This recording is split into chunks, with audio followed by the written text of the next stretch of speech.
এক মেয়ের ছিল দুইটা ইঁদুর, একটা কালো আর একটা সাদা। কালো ইঁদুরটা মেয়েটার ঘুম থেকে ওঠার আগেই প্রতিদিন সকালে মাঠে গিয়ে হাল চাষ করত আর স্ট্রবেরির চাষ করত। কিন্তু সাদা ইঁদুরটা ঘরে বসে জিম করত আর সারা দিন মদের নেশায় ডুবে থাকত। সাদা ইঁদুরটা প্রতিদিন কালো ইঁদুরের ফেরার আগে শরীরে মাঠের মাটি মেখে মেয়ের সামনে দাঁড়িয়ে যেত। মেয়েটা ভাবত ঘরের সব কাজই নাকি সাদা ইঁদুর করছে, তাই সে সাদা ইঁদুরকে ভালোবাসত, তাকে গোসল করিয়ে দুধ খাওয়াত আর খুব আদর করত। অন্যদিকে সেই নিরীহ কালো ইঁদুরটা রোদে পুড়ে সবজি বিক্রি করে ঘরের জন্য টাকা রোজগার করত।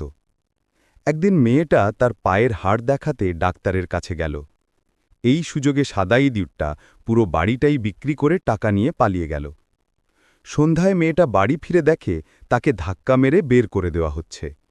ঠিক তখনই কালো ইঁদুরটা সেখানে এসে দুগুণ দাম দিয়ে সেই বাড়িটা কিনে নেয়। এক মেয়ের ছিল দুইটা ইঁদুর, একটা কালো আর একটা সাদা। কালো ইঁদুরটা মেয়েটার ঘুম থেকে ওঠার আগেই প্রতিদিন সকালে মাঠে গিয়ে হাল চাষ করত আর স্ট্রবেরির চাষ করত। কিন্তু সাদা ইঁদুরটা ঘরে বসে জিম করত আর সারা দিন মদের নেশায় ডুবে থাকত। সাদা ইঁদুরটা প্রতিদিন কালো ইঁদুরের ফেরার আগে শরীরে মাঠের মাটি মেখে মেয়ের সামনে দাঁড়িয়ে যেত।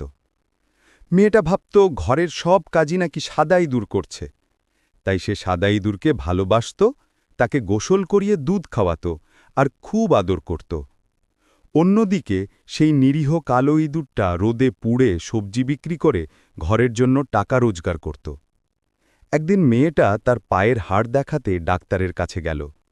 এই সুযোগে সাদা ইঁদুরটা পুরো বাড়িটাই বিক্রি করে টাকা নিয়ে পালিয়ে গেল।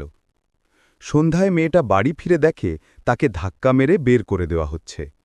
ঠিক তখনই কালো ইঁদুরটা সেখানে এসে দুগুণ দাম দিয়ে সেই বাড়িটা কিনে নেয়।